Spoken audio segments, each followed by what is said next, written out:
interviews. Yeah. We're conducting interviews to find out more on like what are startups doing, what are larger companies doing, because we saw that like Microsoft have been investing in it as well. We saw some little companies like Catalog. So we just want to ask more about like the state of technology as well as more from the like business and management perspective, which type of companies you think should tackle this problem, like startups or like some incumbents. Yeah. Um, Um, yeah, and this is we, already.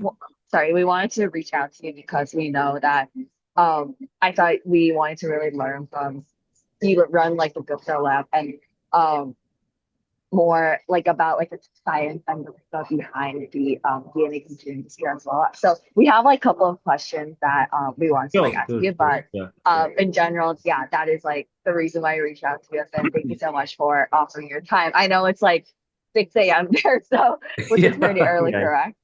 yeah, yeah. No, it's fine. Yeah. So, yeah. Um, yeah, So I so think your school is pretty good, actually. I heard about it, right? Getting the admission is pretty competitive, right? That I'm saying it's pretty competitive to get admission at your school, right? So, yeah, we are all of us are in a program where we're doing dual degree between computer science and business, which is kind of like in one of our classes, like we are doing this project that is looking into the intersection of new technology and the business application. So yeah, it is a really interesting class and it's a okay. great opportunity for us to like help. Yeah. Hello, Um, Alisha. Yeah, Hi. Sorry, I joined a couple minutes late, but it's nice to meet you. yeah. Nice to see you. Yeah, so I think you can start questions. You can ask me anything. yeah, I our first question is we so could you tell us more about what research you do at the lab? Okay. So actually, you see, I should tell you a little bit brief about myself because I am a mathematician by training and still by heart till today. So I did my PhD from IIT Kanpur in the year 2000. And while doing my PhD, there were two things happened in 1994 actually. 1994 is a very important year actually for the computer science because at one on one side there was a discovery of polynomial time algorithm for factoring integers because factoring integers is a very difficult problem, for these computers.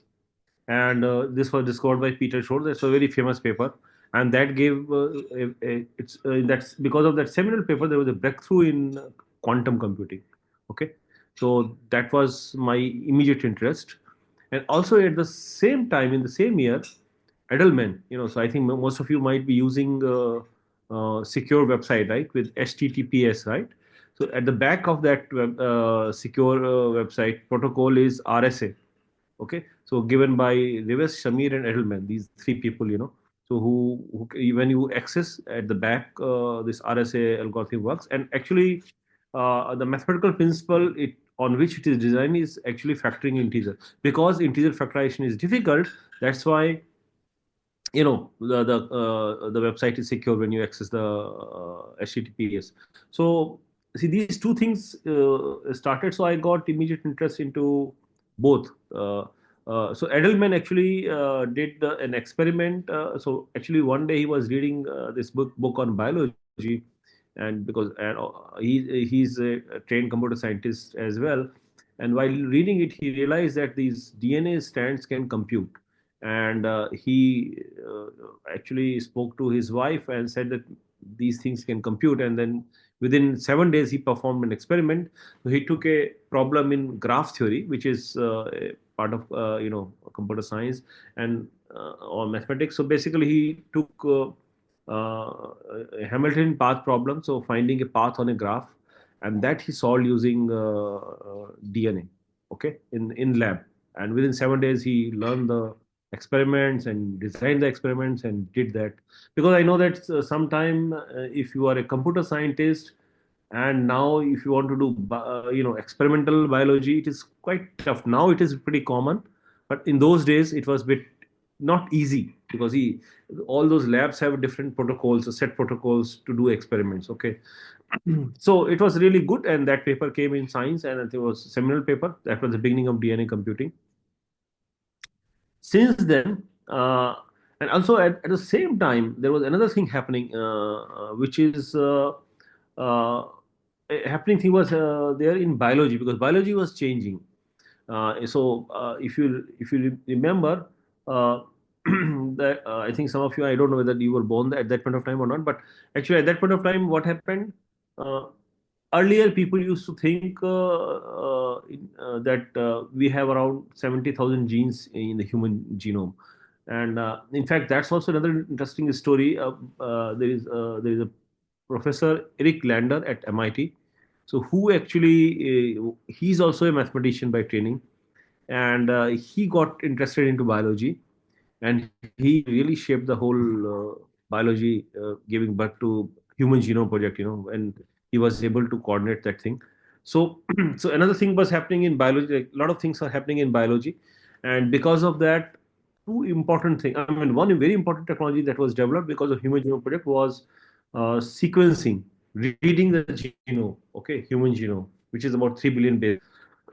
So I got interested into that as well. But after my PhD, I spent some time at New Zealand, University of Canterbury, and I worked on quantum error correction, which is, if you have a quantum computer, how will you control errors? That was my main expertise there. We wrote a monograph. And at the same time, because things were happening in biology, I was able to connect. I gave a talk at New Jersey, I think back in year uh, 2003, I think. Yeah, so on connecting quantum computers, biology, and coding theory, which is coding theory is a branch of computer science as well as math, where you study algorithms which can control errors whenever you are doing any computation or you are storing data. So essentially, that is my real expertise, error control. Okay, if you are storing data anywhere in any form, whether it is a quantum computer, whether it is a DNA computer, or the normal computer or your hard disk, you are storing data, you require error correcting codes. Or you transmit data, whether it is satellite communication, deep space communication, or mobile communication, or any kind of communication. So this is a really heart of computer science, error control codes. Okay, and that was my expertise. So I did my PhD there. So and what I am doing now is essentially applying the same principles at different aspects. So our lab is focused on information processing that is happening in nature.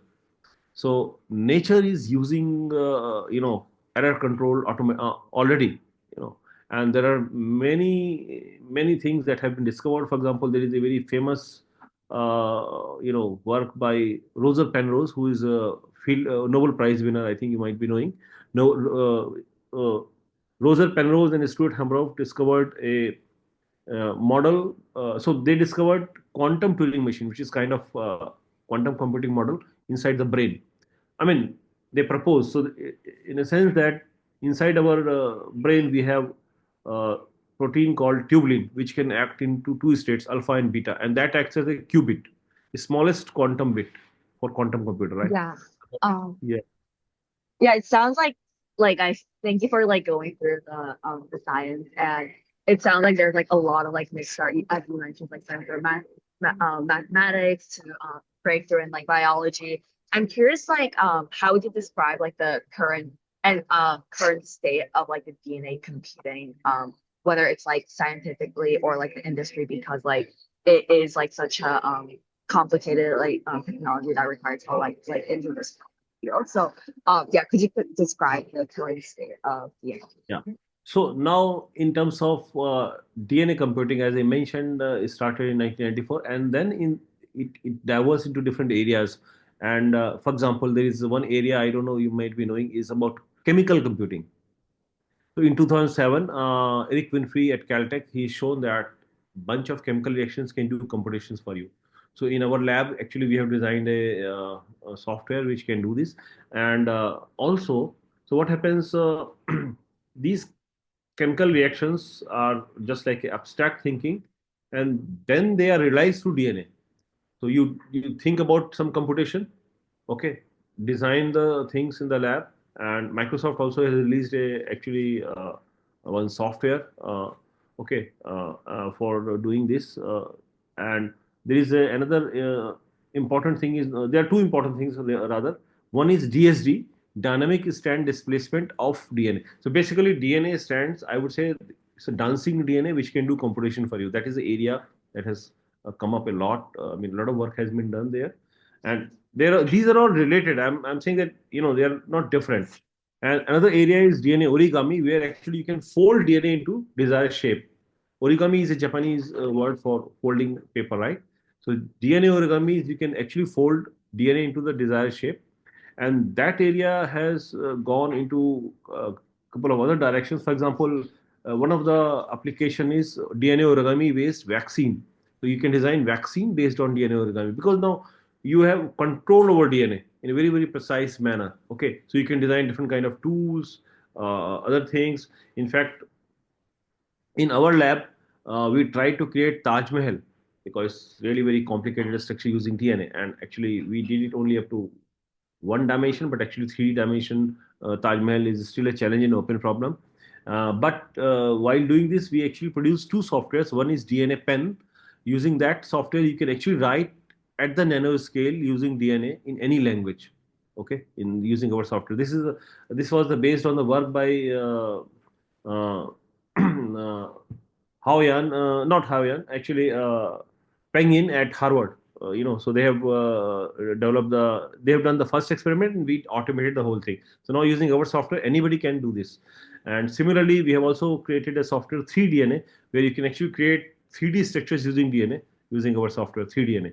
Okay, so these are the different areas. Now these are the areas which is giving you control on what you can do with DNA. DNA is a very robust molecule, very beautiful molecule, I would say. Now, I'm coming to the next important topic, which is DNA storage. And how we enter into this area, because there was a PhD student with me, Dikshita, and we were thinking, I mean, it's a year around 2011, when we were thinking that maybe we can store data into the DNA, and we were looking at it whether something has been done. Some very early work was there at that point of time, very small experimental work. And but in the year 2012, there was a very important discovery done by George Church at Harvard. So they actually store data into the DNA. That was the first thing. And but in their method, there was no error correction. It was manual error correction that was done actually in that. Okay. So he converted data into the DNA, stored into the DNA, and retrieved it successfully by doing manual corrections. So and immediately after 2012, so we realized that we read that paper, and I said, okay, something should be done here. And immediately there was another paper in 2013 by Nick Goldman at Cambridge University, and and now in that paper they did some small error correction. As I remember, I was mentioning that we are expert in error control in no matter what area you are working on. So as soon as DNA storage came, we thought that maybe we can contribute. So immediately we looked at that paper by Nick Goldman, and we realized that there are problems with the algorithm in the sense that it can be improved. At that point of time, it was able to encode only limited amount of data, and because of the fixed architecture of the format in which data is stored. So we actually immediately I asked one of my undergraduate student, Shalin Shah, to implement it actually in implement it, and he realized that there is a problem. Then we discuss it and we improve that, and that's how actually we enter into the DNA storage. So this is in the year. So ours were, I think, if I am not wrong, we were third in the world to do work in this DNA storage. Immediately we wrote that software, DNA Cloud. Now using Yeah. that software, you can convert data into the DNA immediately. So that was the beginning, and now actually a lot of things are happening in DNA storage. There are a lot of standards people are developing. So I think you can ask things more about DNA if you want, or any other area. Yeah. Yeah, I think we used to, you mentioned like the standards are developing about related to like DNA storage. I'm like kind of curious, like is that like what are like the biggest like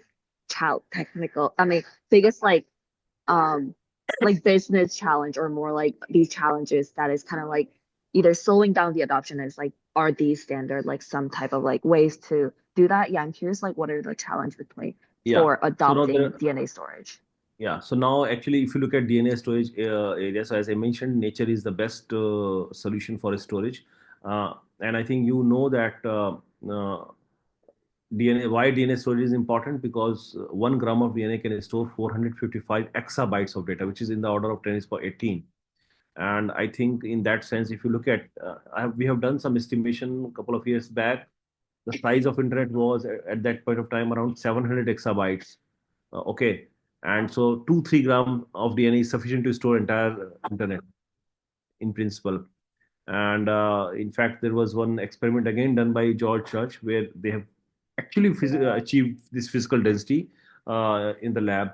Okay, in a paper, that paper appeared in Nature. But now, if you compare our, so in terms of current technology that we use for storage and DNA, there are a lot of directions. For example, two very important areas: archival storage and rewritable storage. For example, right now you can use your hard disk or any other storage material in, or your pen drive, right? You can read and write very easily, right? But in DNA, that kind of solution is still a bit far away. But one thing that is there, which is archival storage, and that is pretty easy actually in that sense. Now, if you realize that, as I mentioned, in the biology, there were one technology that developed really well is sequencing, means reading DNA. Okay, that technology, there are a lot of sequencer. For example, Oxford Nanopore sequencing has developed a sequencer just like a pen drive, very small one. So you can actually, read very quickly. But writing is still a challenge. The key challenge that how do you write DNA? And there are three methods, the key methods. The recent one is enzyme-based method, but most of the methods that is the method that is very common is actually chemical-based synthesis. Okay, and that produces a lot of waste also. So that is the main challenge in terms of writing the DNA. That's really very very big challenge. Okay, Yeah. so yeah, Um, now yeah, yes, sorry. yeah, go ahead, yeah, go ahead. Um, yeah, I was like curious, like if because it's like this is such a like developing technology, as it said, like the reading is like something that is being done, but like writing is like a full challenge and all these like methods are developing. I'm curious, like then like let's say like for the in like which industry like how the balance like this adoption and development will kind of like balance out for it. Yeah, so as I mentioned, now I think I'll give you one more difference. For example, there are two ways you can store data into the DNA. One is sequence-based approach. So basically, you take your data like doc file, PDF file, whatever it is, right? Convert. So essentially, these are binary strings, 0, 1, right? And you can convert those binary strings to the DNA sequences, right? And that's a sequence-based approach. And of course, there are sophisticated error control algorithms which can do this process for you. Our software does that, and then you can store data into the DNA, right?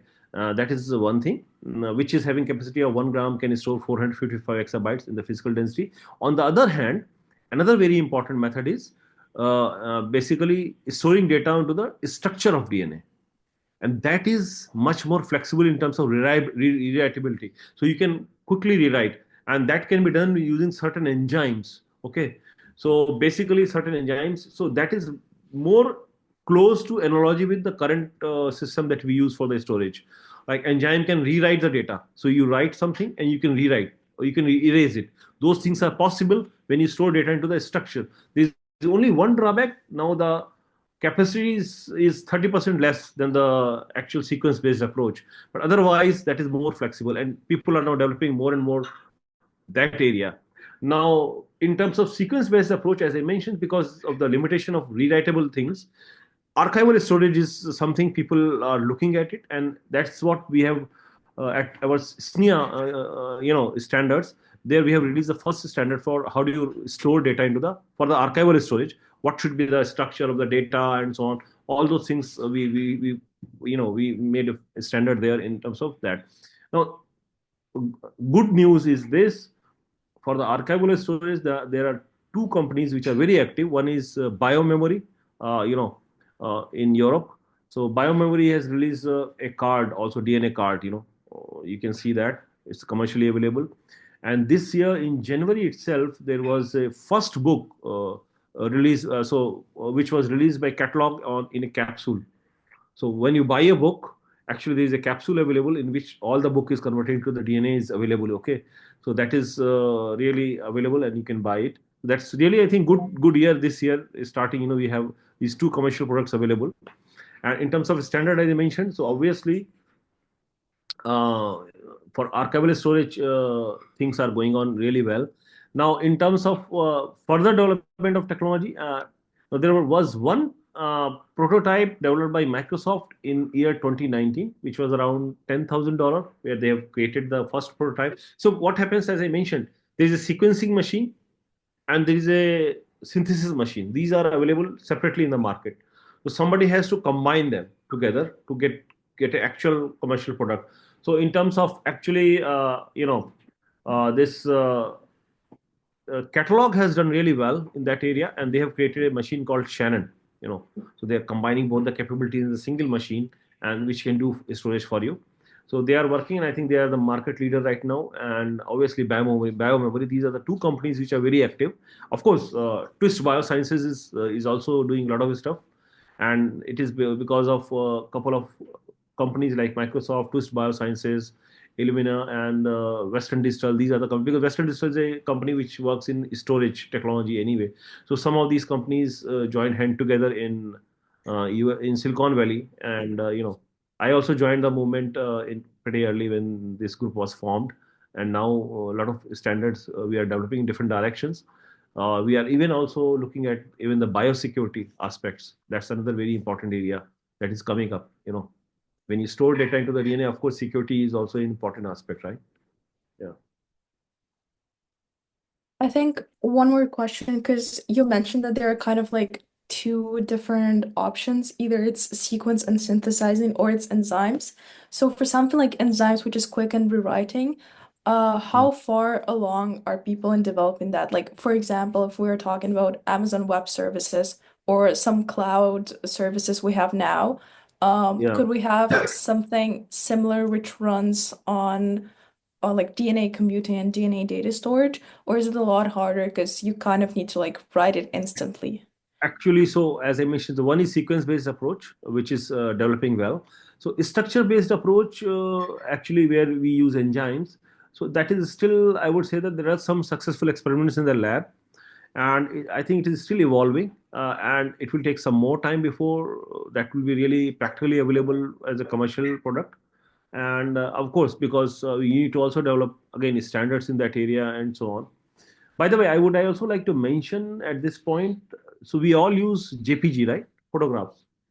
We click photographs, right? And JPG standard. So there is a JPG DNA standards. I am also contributing there for ISO SC29, working committee, where actually now standard people are developing standards for JPG. So if you want to store image into the DNA, what should be the standard that and Professor Turaj from EPFL, he is leading all the efforts in JPEG DNA. So he has been working, and he's a industry leader in JPEG standard format since last maybe 10 to 12 years actually. So he's really pretty good. So we are working together on many aspects. So basically, this is really nice area that has come up. So now again, so standard development will be the first thing that will happen. The same thing will happen in the structure-based approach, and I think it's too early to say that it will be immediately available. It will take some more time to evolve, and there are a couple of challenges. And I think after some time you may see. But I'm pretty much optimistic that it is possible, and I think more and more companies will be interested in that. Yeah. Yeah, I'm curious, interested. You said like catalog. You mentioned like some other products. You said like catalog is a market leader, and they are what they're really doing good is like kind of combining this like capability into like a single machine, right? Could you like talk a little bit more about what are some of the like strategies that like any like startup or new company that are trying to like go into like DNA computing, like what are like the capabilities they need to like really like break through the market? Yeah. So as I mentioned, as soon as we solve the synthesis problem, right, in efficient manner, because and We should be able to read and write data in a stay at the same rate the way we are doing in the current hard disk, right? That will take still some more time. But I would also like to mention another important thing. There is another area that has evolved is bacterial DNA storage.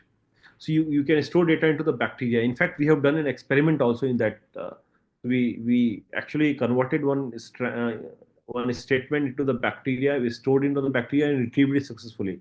And with bacteria, what happens? You store data, and it will replicate, and you can take any other bacteria and you can get the data back.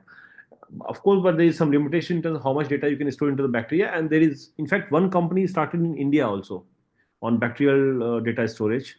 So, depending upon what kind of technology they are using, they see what kind of hardware you use, what kind of what kind of chemistry you use for doing various things. Technology will take different directions. So, actually, a lot of possibilities are there, and it's not settled in which direction it will go finally. So, a lot of possibilities are there. So, I would say that on a broader sense, obviously, we know that if we can solve the synthesis problem efficiently, it will be available. On the other hand, for archival storage, as I mentioned, there a lot of progress has been made, and commercial products are also available. Because archival, you don't require. So the data, which is really data you can call of two kind: hot data, cold data. Hot data means that you require quite often, right? And in fact, if you look at the overall data that is generated in internet, right, uh, cold data is a lot more than hot data. There is only very few. Even I mean, the very best example is if you look at even your laptop, you will see that it's very few portion of data that you access quite often. A lot of data is remains as a cold data, right? So for cold data, obviously solutions are possible, and I think some people are thinking in this direction, that providing a cloud-based services for data storage, and there are I know some of the companies who are trying to establish these kind of services. Uh, but as I mentioned, archival storage is pretty easy, but in terms of and also the cost, because even reading writing data, the cost is also an important thing, right? So if the cost is really down, it will take probably another. And when there will be more and more market leaders, there will be competition, and then there will be cost will be down, and then it will be really affordable commercial product available in the market for everyone to use. One more thing. You talked a little bit about the timeline, but maybe if you can just tell more, like how you see the timeline, how fast you think it will develop, and like some products which will come out earlier, like commercial products, like which type of industry and maybe what will be the customers of those products. As you said, might like most likely will be cold data. So what are we looking at in terms of the market or who they would want to sell that to? Because it's probably not going to be like just ordinary consumers as we are who just have some data on the laptop. So who might it be? Yeah, so I think it's a pretty good question. So what happens actually, as I mentioned, people are developing solutions, and I I think that the cloud-based services would be the thing that is probably will be first. But probably it is difficult which one will be evolving first. But I guess uh, you know uh, providing this as a service is one thing, and then actually managing at the back end is also, you need to, because up to the level that user wants, the end user wants, might be still a challenge. Immediately solving that problem might be difficult. But I think it will take another 10 year hopefully, where actually I would say that, because if you can have a pen drive kind of solution, right? Because sequencing, the reading of data can be done at that level, but not the writing. So once we have that combined machine at that level, that scale, I think the same thing like Moore's law, like, we are, doubling the power and everywhere, right? So same thing will happen probably with DNA storage as well. But I think it will take maybe another 10 year to have that kind of level. But on the other hand, I would say that, few solutions will be there, few smaller solutions will be there, as one with biomemory is already there, and then catalog is also going to happen. We'll have some solutions. Uh, but actual commercial product for the common man will is still far away, maybe 10 years down the line. But uh, so apart from popular product, but there will be solutions available maybe in the cloud. Like, so suppose somebody wants to store the Facebook memories or whatever, right? That kind of solutions can be developed very easily. You can store, you don't require so often, and maybe you can store that data into the DNA, right? So, some memories that you want to, I think, even if I remember, so for example, if the data is available in the Library of Congress, and which humankind wants to, right, store that kind of data, you can easily store into the archival. So those kind of industry where archival storage is a need will be the first mover in this area, right? If you want to do for archival storage, those will be the first companies. So the companies who are working in this domain, in that domain, right? Archival storage, they will be first who will be interested in the product. Okay, thank you so much. Also, like maybe a month ago, there was like a company which used DNA as token basically to feed the AI model instead of the ordinary data we use. So do you think some people who are like in that area, they might either like want to use this like DNA data storage, or maybe something like that, like AI which like uses DNA as tokens might kind of like speed up the process?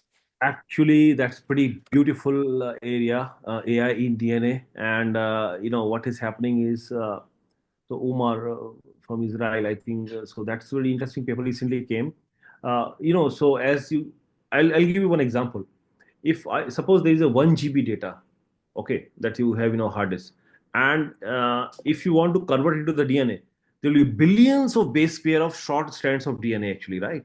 And from those managing those strands of DNA, correcting errors is a really big task. Okay, so decoding back to the data, the actual data of file is really quite lengthy. So what happens actually, uh, you require sophisticated algorithms, and AI is helping there quite a lot. So basically, with the help of AI, something that requires a lot of time can be done quickly. That kind of decoding was done recently, and I think AI is going to play a very important role in DNA storage. Okay, especially the decoding part. Okay, in fact, I just want to mention that we will be we are writing a book. We are editing a book on DNA storage, the first book probably in the market, where we talk about different aspects of DNA storage. One is obviously the basics, and the other one is in terms of, maybe I can share with you that link also if you want. 1 minute. So other is again the emerging possibilities that are there in the DNA storage. That is also there. 1 minute, let me share with you. I guess,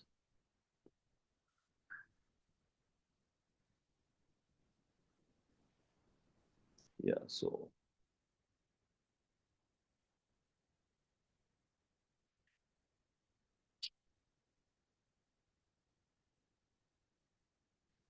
okay, so let me share here in the chat. You can see.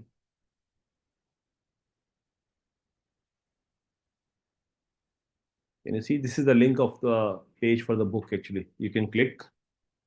Is it visible? Yeah, so I think here you will see different aspects, especially what are the emerging areas in the DNA storage, and what are the key technology advancement, what is happening, going to happen, and some basics. This will be probably the first book in this area on DNA data storage. And in fact, we have also, if you are interested, so we have the first course on DNA storage is also available on our YouTube channel at the Gupta Lab, which you can see actually. Okay, so those things are available if you want to learn more in detail. I mean, okay, yeah. Thank you so much. Going back, you mentioned two problems.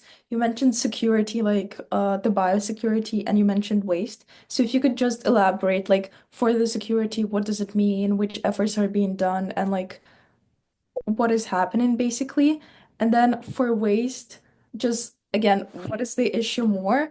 And I think also for waste, my question would be like, what is worse, like kind of the chemical waste of like biologically storing this data, or kind of like the all the energy we waste on storing data right now, like the big data centers, etc. Yeah, so I think you see, I would say that DNA storage is a green technology anyway, as compared to the current data storage technology that we use. Because the current data storage technology actually, you require a lot of energy, right? To make those data centers sometimes you make them at a cool place. You require a lot of space, a lot of money, and so on. And of course, energy is a key requirement. Now, in terms of DNA storage, as you see, in principle, you can store data into your DNA in a test tube and put it in the garden, for 10,000 years maybe, and you can retrieve. The only thing is that technology will change, software will change, hardware will change. So you need to, think how do we tackle that. That's why you require standards, to be developed in that area. Now, in terms of waste, as I mentioned, in the synthesis part, of course, chemical synthesis does have some waste product, but I think the third portion, the enzyme based thing, is still much better. So I think there will be almost not that much wastage. So I think so in that sense, it's really a green technology over the current storage technology. This, clearly distinction on that. Now, in terms of biosecurity, all different kind of challenges are there, and one has to first develop the standards also there in that case how things will happen. I would like to give you one example, of course, that was done as an experiment where somebody actually converted, just for the demonstration this was done, that they converted the computer virus into the DNA.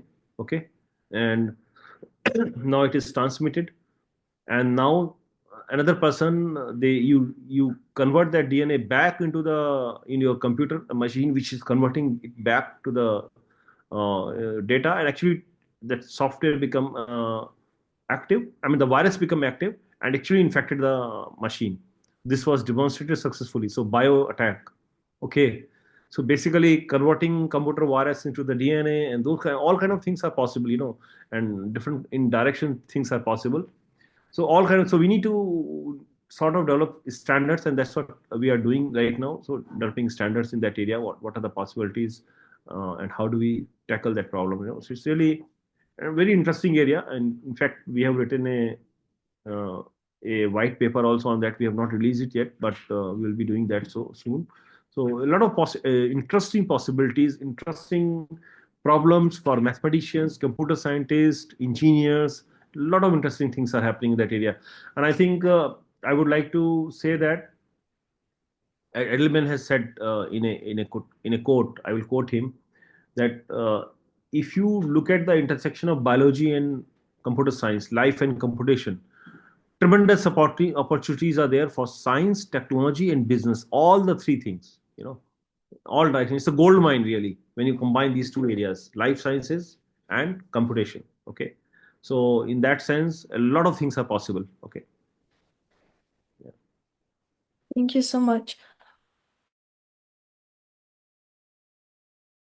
I mean more like legal oversight and like maybe some international control, or do you mean more like standards in the labs and something more physical? I think it is more about the regulation as well. Both the angles are important, right? For the lab as well as the international things, Uh, and in both the directions, the work is going on actually. For example, even for the JPEG DNA, it's international effort. The ISO is developing that thing.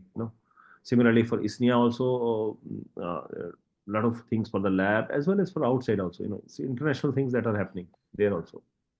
Yeah. Okay. And for regulation, do you think it will like prevent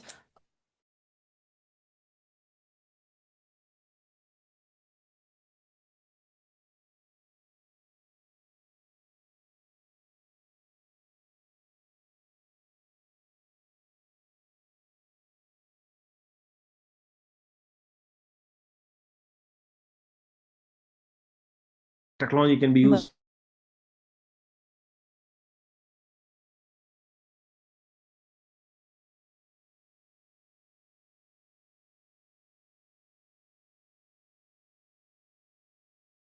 and secure as possible, right? For so people can use it, right?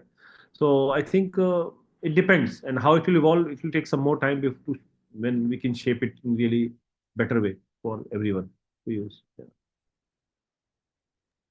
Thank you so much. Yeah, I think those are our main questions. Thank you so much for just going through like overall, like starting from like how this technology has been developed. I feel like it really like helped us like understand it, and it's just so interesting. Yeah, like as you mentioned, the intersection between like life science and computation, and also like all the possible like directions that it can take. Because it's still like a developing technology where it's like still like the standard now starting to develop. So yeah, this is really helpful, and we just we knew that like the technology is very novel, but we kind of like wanted to choose it as like a project because it's just like so cool and we want to like learn more about it. So it was really great opportunity to talk with you, who is such Yeah, a it was. big part of developing. Yeah, so I Thank you think for the yeah, so I also enjoyed talking to you. You know, like you are the young people who have to, do things well, I think. And in this area, if you can contribute or you can excite more people, that would be really nice. So I think really nice talking to you as well. And so, yeah. Yeah, I think So we I had a think, great conversation. Thanks so much for answering all of our questions. I think we will be reaching out a little bit later, in a next couple weeks or in a month for a follow-up interview. So if that's okay with you, we're gonna reach yeah, out that's again. that's okay. No problem. No problem. Yeah. I think so. You can just share it with the video so that I can put it on the channel so more and more people can benefit it, right? Yeah, So, definitely. I will download the recording once this is meeting end, and I will share with you over the email. I think it'll be really helpful for it. yeah. Yeah. Yeah. Thank you. Thank you so much again.